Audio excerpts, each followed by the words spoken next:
অনেক বছর পর আমার নানির বাড়িতে গেলাম। লাস্ট কবে এসেছি নানির বাড়ি থেকে সেটাও আমার মনে নাই।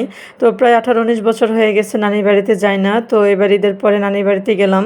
তো ভাবলাম যে সে তো রান্না করতেই হবে। তাই একটু রান্না করে গেছি। মাছ মাংস খেতে খেতে আর ভালো লাগতেছিল না।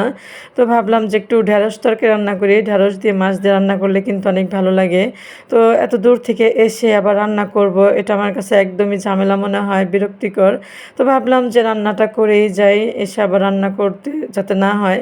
তো যাই হোক, সাথে একটু করলা ভাজিও করেছিলাম। সকাল সকালই বের হয়ে গেছি আর বাচ্চাদেরকেও সকালবেলা রেডি করে নিয়েছি। আর রাস্তাঘাট একদমই ফাঁকা ছিল, তাড়াতাড়ি যেতে পেরেছি। আসলে গাজীপুরের একটু ভিতরে তো, আর এখান দিয়ে যে এত সুন্দর রাস্তা হয়েছে আমি বুঝতেও পারি নাই। আর এখানে আমরা হারিকেন নাইমা পরে এখান দিয়ে সেলু দিয়ে গেছি। আপনারা এটাকে কি বলেন জানি না, আমাদের অঞ্চলে এটাকে সেলুও বলে, আবার ট্রলারও বলে। আমরা এখানে ট্রলারে করে যাচ্ছিলাম, মানে ছাদের উপরে বসে বসে বাচ্চাদেরকে নিয়ে অনেক আনন্দ করতে করতে ভালোই লাগতেছিল। ভাবছিলাম যে কত বছর পর এখানে আসলাম। আসলে আমাদের জন্মস্থান এখানে, আমরা বড় হয়েছি নানির বাড়িতে। আমাদের বিয়ের পরে আর যাওয়া হয় নাই। সেই যে কবে গেছিলাম ছোটোবেলায় সেটা খেয়ালও নাই আমার। তো যাই হোক, পরিবেশটা দেখতে অনেক সুন্দর লাগতেছে, তাই না? ভাবলাম যে আপনাদের একটু ভিডিও করে দেখাই। আর এখানে একটু আসছিলাম আমার আরেকটা খালার বাড়িতে হাঁটতে হাঁটতে।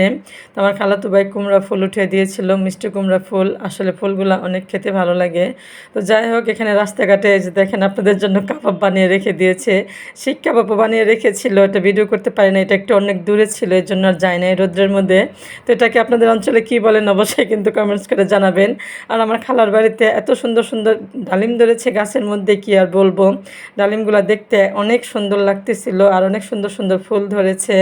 আমার খালা বলতেছে নিয়ে যাও, আমি বললাম যে না, অনেক ছোট ছোট এখনও, এটা ছিলে শুধু শুধুই অপচয় হবে। আর তো খালার বাড়িতে ঘোরাফেরা করে আসার পর দেখি যে দুপুরে খাবার দাবার শুরু হয়ে গেছে। সবার আগে মেয়েদেরকে খাবার দিয়ে দিয়েছে। আর এখানে আমি আমার মেয়েদেরকে নিয়ে, আমার মাকে সাথে নিয়ে একসাথে খেতে বসেছি।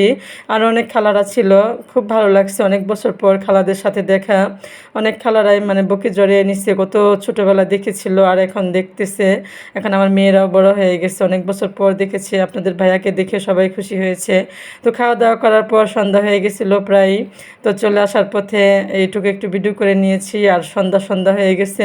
তো সন্ধ্যা হয়ে গেলেও সমস্যা নাই, ঢাকা থেকে আসলে বেশি দূরে না, ভিতর দিয়ে রাস্তা হয়েছে তো গাজীপুরের এখান দিয়ে, মানে অনেক সুন্দর রাস্তা হয়েছে। তো অবশেষে বাসায় আসলাম। বাসায় আসার পর আমার মেয়েরা বলতেছে যে অনেক দিন হয় ঈদের পরে ফুচকা খাওয়া হয় নাই। তো রমজান মাসে তো ফুচকা খাওয়া হয়ই নাই একদমই। তো ভাবলাম যে মেয়েরা যেহেতু খেতে চেয়েছে, একটু ফুচকা নিয়ে এসে আমারও খেতে ইচ্ছে করতেছিল। তো ভিডিওটা আর বড় করব না।